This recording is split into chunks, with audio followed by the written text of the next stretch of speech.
In the last episode, we covered how to start setting mile markers so that you can more easily see where and how you're making progress. We also decoded KPIs and laid out step 1 of finding metrics that matter, and that was to set goals. Now, on to step 2, defining the finish line for each goal. That is, determining how you'll know when it's done. I know, it seems glaringly obvious, but this is the place where most people get hung up on trying to measure outcomes. We just don't know what done is.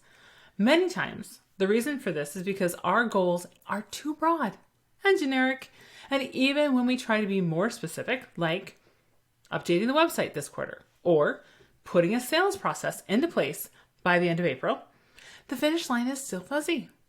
How will we know when the website is updated? Or when we've completed implementing that sales process? To borrow from Brene Brown here, it can really help to paint it done. That is, describe what the experience is like when the item is finished. What can be done then that can't be done now? What is different with the organization or the people? Again, this isn't a complicated exercise, but it's critical and skipped over most of the time. So for each goal, ask yourself, what does done look like? It can be tricky to do this by yourself when you're first getting started, so I recommend doing it with a partner or in a team of 3. Each person can take a turn describing done, what it looks like, and then you can challenge each other to paint it done, adding more detail and context to the outcome of the goal. So back to those previous examples, in the case of updating the website, done might be when the live website has a new design, is using updated images, features recent projects, and the potential clients can make a consult appointment online.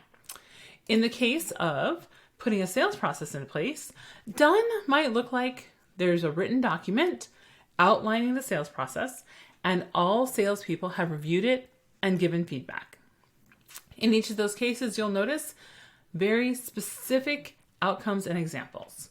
So going through this exercise with our clients and even internally for ourselves, when we're visualizing the outcome of the goal and painting it done, this usually ends up revising our goals because the original goal is then determined to be too big and we need to break it down into multiple goals, or we get additional insights into what is actually needed from the goal and we can give it more detail. If you're just getting started out in this process, remember, you do not have to do it all at once. You can look at the goals and prioritize which ones you want to start measuring first.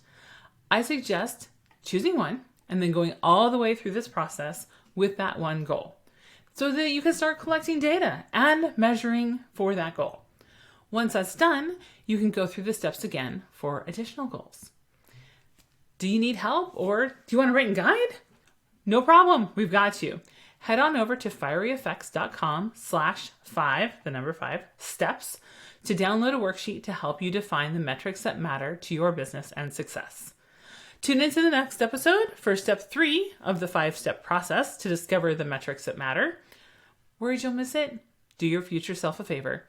Subscribe to Leverage Your Spark on your favorite preferred podcast platform. You can also subscribe and share at leverageyourspark.com.